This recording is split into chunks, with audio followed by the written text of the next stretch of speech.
ನಿಮ್ಮ ಮನೆಯಲ್ಲಿ ಬಿಪಿಎಲ್ ಅಥವಾ ಎಪಿಎಲ್ ರೇಷನ್ ಕಾರ್ಡ್ ಇದೆಯಾ?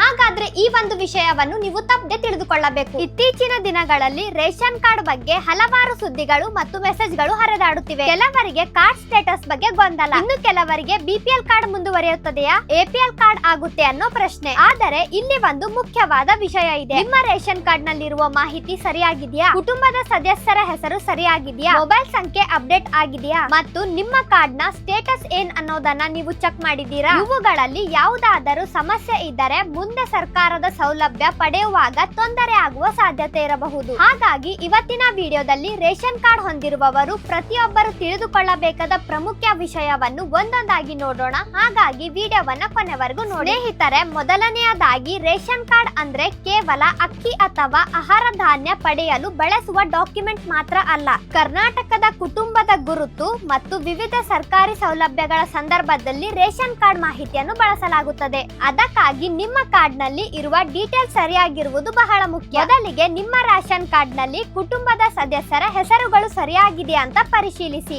ಹೆಸರು ತಪ್ಪಾಗಿದೆಯಾ, ಯಾರಾದರೂ ಕುಟುಂಬದ ಸದಸ್ಯರ ಹೆಸರು ಮಿಸ್ಸಿಂಗ್ ಇದೆಯಾ, ಮರಣ ಹೊಂದಿರುವ ಸದಸ್ಯರ ಹೆಸರು ಇನ್ನು ಕಾರ್ಡ್ ನಲ್ಲಿ ಇದೆಯಾ, ಮದುವೆ ಆದ ನಂತರ ಸದಸ್ಯರ ವಿವರ ಅಪ್ಡೇಟ್ ಬೇಕಾಗಿದೆಯಾ, ಹೀಗೆ ಯಾವುದಾದರೂ ಬದಲಾವಣೆ ಇದ್ದರೆ ಸಂದರ್ಭಪಟ್ಟ ಅಧಿಕೃತ ಸೇವಾ ಕೇಂದ್ರ ಅಥವಾ ಆಹಾರ ಇಲಾಖೆಯ ವ್ಯವಸ್ಥೆಯ ಮೂಲಕ ಅಪ್ಡೇಟ್ ಮಾಡಿಸಿಕೊಳ್ಳುವುದು ಉತ್ತಮ. ಎರಡನೆಯದು ಮೊಬೈಲ್ ನಂಬರ್. ಇನ್ನೊಂದು ಮುಖ್ಯವಾದದ್ದು ಮೊಬೈಲ್ ಸಂಖ್ಯೆ. ನಿಮ್ಮ ರೇಷನ್ ಕಾರ್ಡ್ ನಲ್ಲಿ ಯಾವ ನಂಬರ್ ಲಿಂಕ್ ಆಗಿದೆ ಅನ್ನೋದನ್ನ ಪರಿಶೀಲಿಸಿಕೊಳ್ಳಿ. ಹಳೆಯ ನಂಬರ್ ಇದ್ದರೆ ಅಥವಾ ಬಳಸದೇ ಇರುವ ನಂಬರ್ ಇದ್ದರೆ ಮುಂದೆ OTP ಅಥವಾ ನೋಟಿಫಿಕೇಶನ್ ಸಂಬಂಧಿಸಿದ ಸಮಸ್ಯೆಗಳು ಬರಬಹುದು. ಆದ್ದರಿಂದ ಸಾಧ್ಯವಾದಷ್ಟು ಪ್ರಸ್ತುತ ಬಳಸುತ್ತಿರುವ ಮೊಬೈಲ್ ನಂಬರ್ ದಾಖಲೆಗಳಲ್ಲಿ ಸರಿಯಾಗಿದೆ ಎಂದು ನೋಡಿಕೊಳ್ಳಿ. ಮೂರನೆಯದು ಕಾರ್ಡ್ ಸ್ಟೇಟಸ್. ಇದು ತುಂಬಾ ಮುಖ್ಯ. ನಿಮ್ಮ ಕಾರ್ಡ್ ಆಕ್ಟಿವ್ ಆಗಿದೆಯಾ, ಯಾವ ಕ್ಯಾಟಗರಿಯಲ್ಲಿದೆ, ಯಾವುದಾದರೂ ಕರೆಕ್ಷನ್ ಪೆಂಡಿಂಗ್ ಇದೆಯಾ, ಇವೆಲ್ಲವನ್ನು ಅಧಿಕೃತ ವ್ಯವಸ್ಥೆಯ ಮೂಲಕ ಚೆಕ್ ಮಾಡಿಸಿಕೊಳ್ಳಬಹುದು. ಯಾರಾದರೂ ವಾಟ್ಸ್ಆಪ್ ನಲ್ಲಿ ನಿಮ್ಮ ಕಾರ್ಡ್ ಕ್ಯಾನ್ಸಲ್ ಆಗಿದೆ ಅಂತ ಮೆಸೇಜ್ ಕಳುಹಿಸುತ್ತಿದ್ದರೆ ಅಂತ ತಕ್ಷಣ ನಂಬಬೇಡಿ. ಅಧಿಕೃತ ಸ್ಟೇಟಸ್ ಪರಿಶೀಲಿಸಿದ ನಂತರವೇ ನಿರ್ಧಾರ ತೆಗೆದುಕೊಳ್ಳಿ. ನಾಲ್ಕನೆಯದಾಗಿ ಬಿಪಿಎಲ್ ಕಾರ್ಡ್ ಬಗ್ಗೆ. ಇತ್ತೀಚೆಗೆ ಬಿಪಿಎಲ್ ಕಾರ್ಡ್ ಬಗ್ಗೆ ಸಾಕಷ್ಟು ಚರ್ಚೆ ನಡೆಯುತ್ತಿದೆ.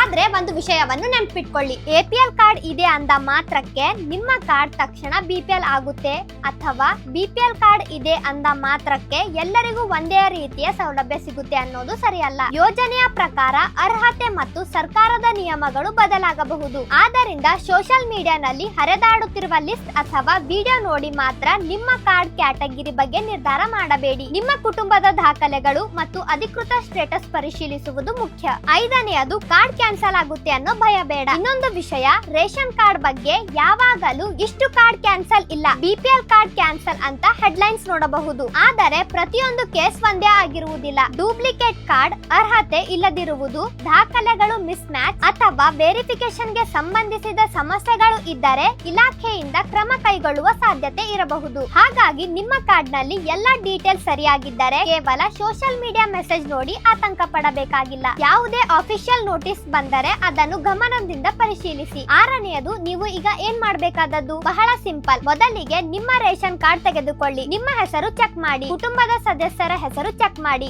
ಮೊಬೈಲ್ ನಂಬರ್ ಚೆಕ್ ಮಾಡಿ, ಅಡ್ರೆಸ್ ಅಥವಾ ಇತರ ವಿವರಗಳು ತಪ್ಪಾಗಿದೆಯಾ ನೋಡಿ. ನಂತರ ನಿಮ್ಮ ಕಾರ್ಡ್ ಸ್ಟೇಟಸ್ ಅನ್ನು ಅಧಿಕೃತ ಆಹಾರ ಇಲಾಖೆಯ ಸೇವೆ ಅಥವಾ ಸಂಬಂಧಪಟ್ಟ ಕೇಂದ್ರದಲ್ಲಿ ಪರಿಶೀಲಿಸಿ. ಯಾವುದಾದರೂ ತಪ್ಪಿದ್ದರೆ ಕೊನೆ ಕ್ಷಣದಲ್ಲಿ ಕಾಯದೆ ಕರೆಕ್ಷನ್ ಮಾಡಿಸಿಕೊಳ್ಳಿ. ಇದರಿಂದ ಮುಂದೆ ಸಮಸ್ಯೆ ಬಂದಾಗ ದಾಖಲೆ ಸರಿಪಡಿಸಲು ಓಡಾಡುವ ಪರಿಸ್ಥಿತಿ ಕಡಿಮೆ ಆಗಬಹುದು. ಹಾಗಾದ್ರೆ ಇವತ್ತಿನ ಮಾಹಿತಿಯನ್ನು ಮತ್ತೊಮ್ಮೆ ಕ್ವಿಕ್ ಆಗಿ ನೋಡೋಣ. ರೇಷನ್ ಕಾರ್ಡ್ ನಲ್ಲಿರುವ ಕುಟುಂಬದ ಸದಸ್ಯರ ಹೆಸರು ಸರಿಯಾಗಿದೆ ಎಂದು ಚೆಕ್ ಮಾಡಿ. ಮೊಬೈಲ್ ನಂಬರ್ ಅಪ್ಡೇಟ್ ಆಗಿದೆಯಾ ನೋಡಿ. ನಿಮ್ಮ ಕಾರ್ಡ್ ಸ್ಟೇಟಸ್ ಪರಿಶೀಲಿಸಿಕೊಳ್ಳಿ. ಬಿಪಿಎಲ್ ಅಥವಾ ಎಪಿಎಲ್ ಬಗ್ಗೆ ಸೋಷಿಯಲ್ ಮೀಡಿಯಾ ರೂಮರ್ಸ್ ನೋಡಿ ತಕ್ಷಣ ನಿರ್ಧಾರ ತೆಗೆದುಕೊಳ್ಳಬೇಡಿ. ನಿಮ್ಮ ಕಾರ್ಡ್ ಕ್ಯಾನ್ಸಲ್ ಆಗಿದೆ ಅನ್ನೋ ಮೆಸೇಜ್ ಬಂದರೆ ಆಫಿಷಿಯಲ್ ಸೆಕ್ಯೂರ್ ನಲ್ಲಿ ವೆರಿಫೈ ಮಾಡಿ. ಮತ್ತು ಮುಖ್ಯವಾಗಿ ಯಾವುದೇ ಸರ್ಕಾರಿ ಯೋಜನೆ ಅಥವಾ ಕಾರ್ಡ್ ಅಪ್ಡೇಟ್ ಬಗ್ಗೆ ಅಧಿಕೃತ ಮಾಹಿತಿ ಬಂದಾಗ ಮಾತ್ರ ಅದನ್ನು ನಂಬಿ. ಸ್ನೇಹಿತರೆ, ಈ ಮಾಹಿತಿ ನಿಮಗೆ ಉಪಯುಕ್ತವಾಗಿದ್ರೆ ನಿಮ್ಮ ಕುಟುಂಬದವರಿಗೂ ಮತ್ತು ರೇಷನ್ ಕಾರ್ಡ್ ಹೊಂದಿರುವ ಸ್ನೇಹಿತರಿಗೆ ಶೇರ್ ಮಾಡಿ. ನಿಮ್ಮ ರೇಷನ್ ಕಾರ್ಡ್ ನಲ್ಲಿ ಯಾವ ಸಮಸ್ಯೆ ಇದೆ ಅಥವಾ ಯಾವ ಅಪ್ಡೇಟ್ ಬಗ್ಗೆ ನಿಮಗೆ ಮಾಹಿತಿ ಬೇಕು ಅನ್ನೋದನ್ನ ಕಮೆಂಟ್ ನಲ್ಲಿ ತಿಳಿಸಿ. ಈ ಮಾಹಿತಿ ನಿಮಗೆ ಉಪಯುಕ್ತವಾಗಿದ್ರೆ